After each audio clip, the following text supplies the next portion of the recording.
Hey, salut à toi! Ravi de te retrouver dans cette nouvelle vidéo. Aujourd'hui, on va parler d'écriture et de leviers psychologiques de persuasion.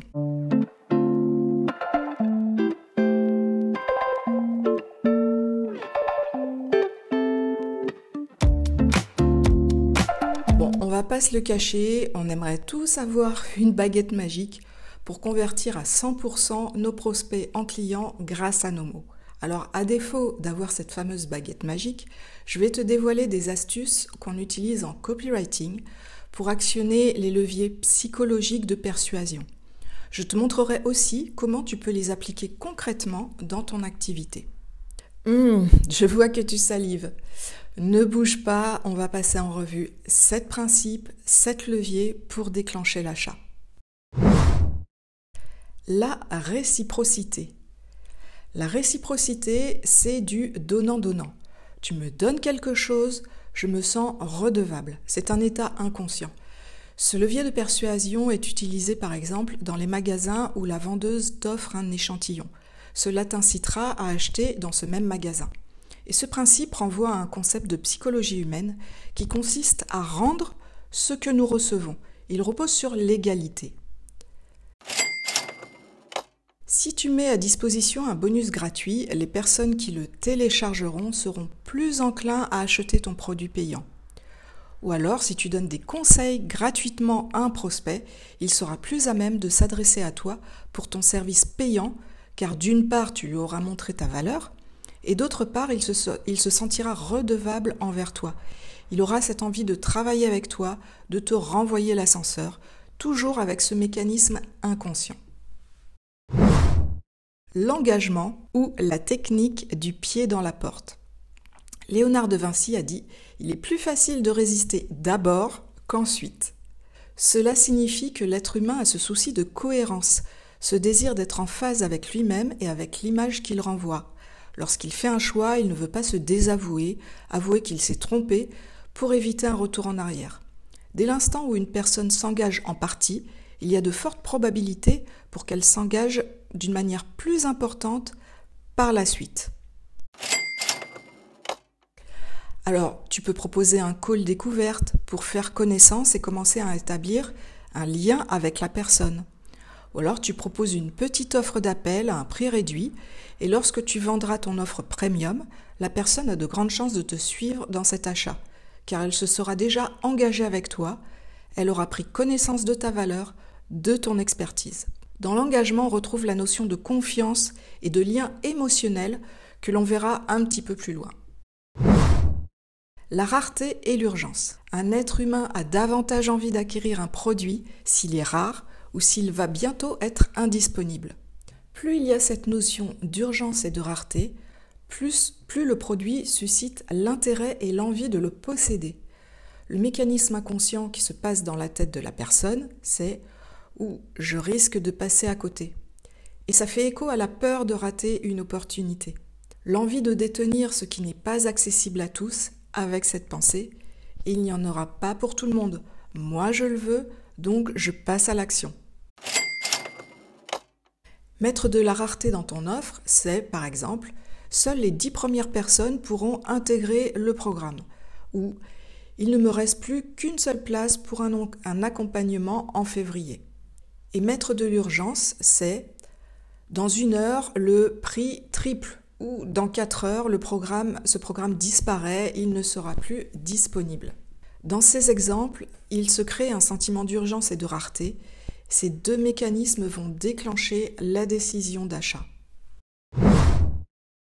L'autorité. Ce n'est pas une surprise. L'être humain accorde davantage sa confiance à une personne qui montre son expertise, qui maîtrise son sujet. Cela fait écho à la crédibilité, à la légitimité. La personne apparaît plus influente et par ricochet, elle devient plus persuasive.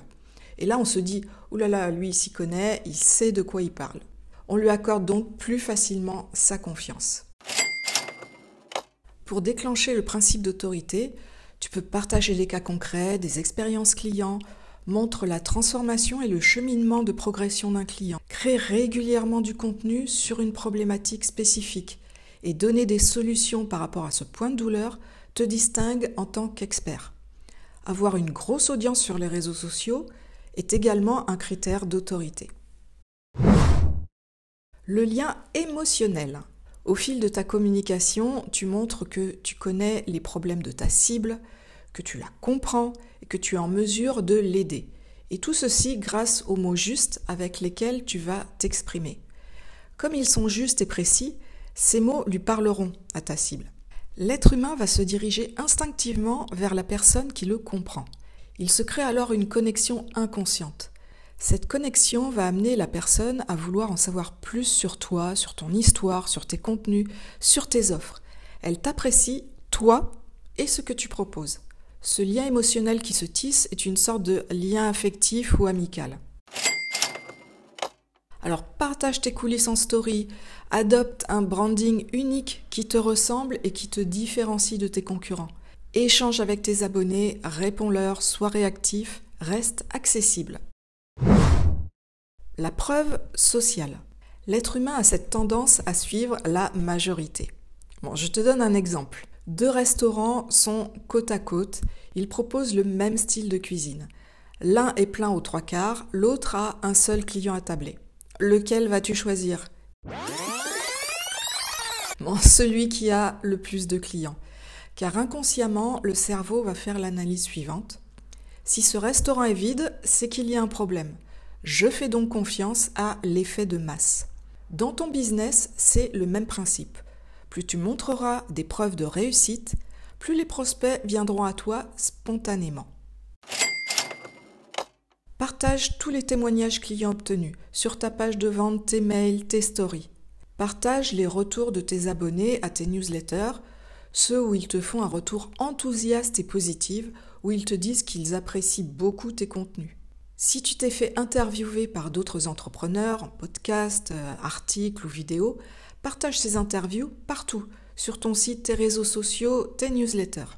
Mets en avant le nombre d'inscrits à ton bonus gratuit. Vous êtes déjà 372 à l'avoir téléchargé en une semaine. La spécificité. La précision est l'allié du cerveau. Elle rassure. C'est un déclencheur psychologique simple et pourtant très efficace. Plus tu es précis dans ce que tu décris, plus la personne modélise l'image ou la valeur dans son esprit et elle se l'approprie car elle devient réelle. Par exemple, si tu veux communiquer sur le nombre de clients qui ont acheté ta formation, tu gagneras en crédibilité si tu annonces que tu as 147 acheteurs plutôt que presque 150. Le cerveau fonctionne ainsi. Il réagira favorablement à un chiffre comme 147 et il restera dans l'approximation avec presque 150. Sois précis lorsque tu partages tes statistiques de résultats par exemple. Si tu dois écrire un pourcentage, écris-le à la virgule près. 46,8%, c'est plus clair que 47%. Opte pour un prix tel que 197 € à la place de 200 €. Les prix ronds ne fonctionnent pas car ils ne suscitent ni confiance ni curiosité. Fais visualiser un bénéfice avec de nombreux détails pour qu'il se matérialise dans la tête de ton prospect. Il va l'intellectualiser. Voici pour les leviers psychologiques à utiliser dans la rédaction de tes contenus et dans ta stratégie marketing pour augmenter ton taux de conversion. Ces techniques servent à convaincre et à persuader, surtout pas à manipuler. On reste dans la bienveillance, dans un esprit d'aide. Ton offre est faite pour aider ta cible à résoudre sa problématique. Pour aller plus loin dans les astuces qui font vendre à l'écrit, tu es libre de télécharger le guide offert 5 clés pour augmenter tes ventes grâce au copywriting.